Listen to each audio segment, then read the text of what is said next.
Hello, how's it going guys? I hope everybody's doing well today, and welcome back to another Hero Cantare video.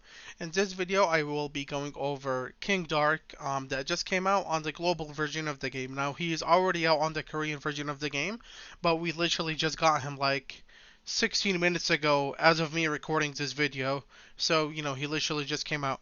Now, I will be going over him and giving you guys my opinion on him, whether you should summon on his summons or not, and all that good stuff. I'm gonna go over what he's good for, what he might be needed for, and all that stuff. So yeah, let's just go ahead and jump right in. Where's King Dark right here? Here he is. Now, straight off the bat, he has a pretty high attack stat. He has 23,755. That's actually pretty high. That's higher, than Elaine's attack status and even Crusade Mira. So 23,755 is a pretty good attack number right here. 757 defense, 104,000 HP, and 496 speed. Now let's go ahead and go over his skills right here. Do keep in mind these skills are level 5, so when you actually summon him, these skills will be a little weaker than the numbers it is showing right over here. But yeah, his first skill right here attacks the opponent with the highest attack 2 times by 70%, so it totals 140%, and has a 50% chance to prevent the opponent from receiving buff for 2 turns with each attack. Inflicts additional damage equal to 30% if the opponent is in weakened status. Now this ability is pretty good. It's pretty good, if you don't want your enemy to be receiving buffs and all that kind of stuff. And it's going to be really good for the Kaiser event that's actually out right now, because we all know how annoying she is with her defense, so you can stop her from, gaining defense and you can kill her easier. So straight off the bat, his first ability is going to be pretty good in PvP and PvE, but I think it's definitely more towards PvE content. Now we are getting World Raid in like an hour from now, and I'm assuming they released him with World Raid because you're gonna need debuffers for World Raid. Now this is just me assuming. I don't actually know if you need debuffers or not, but I'm assuming that you're gonna need a debuffer just because they dropped King Dark with the World Raid. So straight off the bat, his first ability is pretty good. I wouldn't say it's anything amazing, but it is pretty good, for PvE content like Kaiser, and most likely World Raid that's coming out in like an hour. Now his second skill right here, pierces all opponents by 110% attack and inflicts additional damage equal to 30% of your attack. The additional damage is boosted up to 100% according to the decrease in attack number. All weakened status are extended for 1 turn if the opponent is prevented from receiving the buff. Now, pretty good. And AoE, this is kind of similar to Crusade Mira. It's not, exactly the same, obviously. But damage-wise, I'd say it's pretty similar to Crusade Mira. This is going to do a lot of damage. This is going to do a lot of damage if used correctly.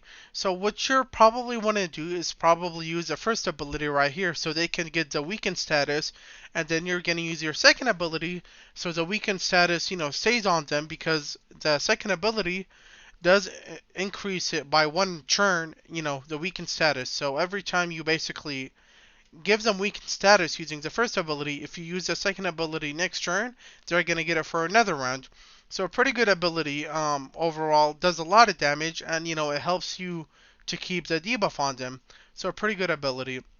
Now his third ability right here attacks all opponents by 130% attack and ignores 50% of damage deflection, debuff resist. The opponent with the highest attack is logged down once. Now I honestly do not know what lockdown means. I'm assuming they just can't attack maybe.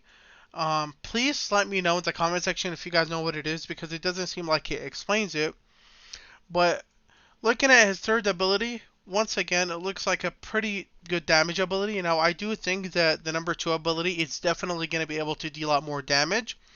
But keep in mind, this one right here does ignore 50% of damage deflection, so it might be good in the future for PvP or maybe even PvE content that might give you issues with damage deflection. But as of right now, it's not the best in my opinion.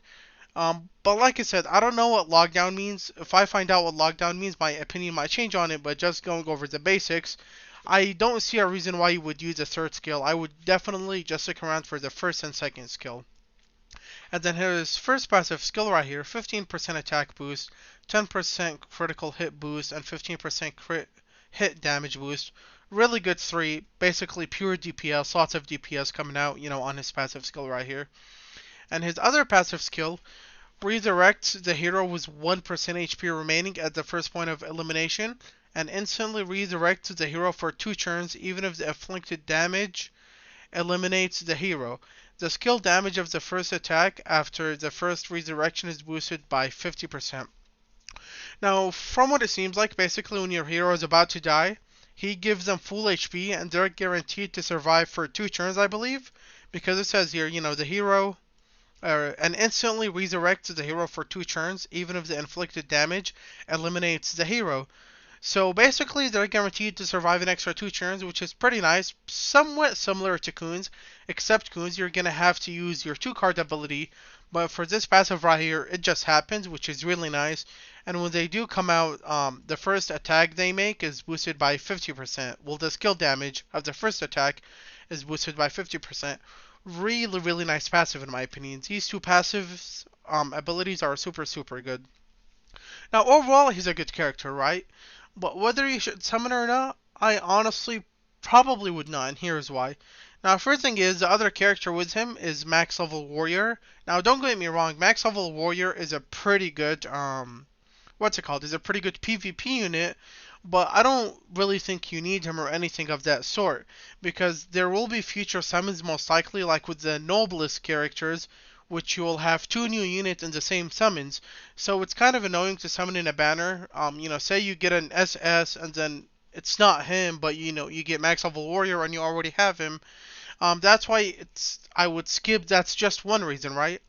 And the other reason is he's good, but he's not amazing. Like Crusade Mira, everybody knows is top tier, amazing, definitely worth summoning. While he is good, he's still definitely more restricted than Mira. Like he does more damage with the weakened statuses and everything, but even though he's still gonna be able to do a lot of damage, he still is a little restricted, and I feel like he's meant more for PvE content, like Kaiser and most likely World Raid, which like I said is gonna be out in like an hour. So overall, I definitely don't think if you're free to play you should summon for him. Definitely, like you can do like 1 or 2 multis, but other than that, definitely save your materials for a character that's gonna actually benefit you in every section of the game. And we're talking, like Crusade Mira, that kind of character. And there will be definitely more to come in the future. So that's why I would probably not to summon as a free to play because, like I said, while he's good, he's not amazing. But I will be summoning anyways, just because one of my weekly missions is to use 50 Essence of Dimension. So I will go ahead and do 2 singles, including the free one, and then 1 multi. So I haven't done my free one. Let's go ahead and jump right in. See if we can get lucky. No, we cannot.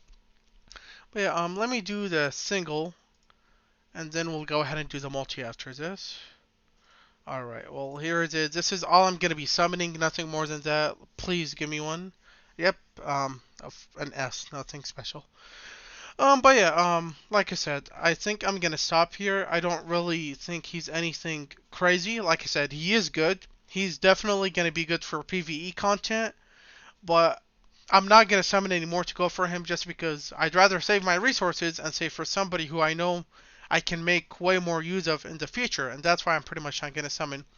But as I said, guys, if you want to summon, just do like a multi or 2, especially if you're free to play, because there will be better characters in the future. But yeah, guys, anyways, thank you very much for watching. World Raid will be coming out in like an hour. I'll make a video about it, so stay tuned for that. Make sure you turn on notifications so you get a notification for that video. Like and subscribe if you haven't, and please leave a comment if you have any questions. Thank you very much for watching, and I hope you guys have a wonderful day. Goodbye.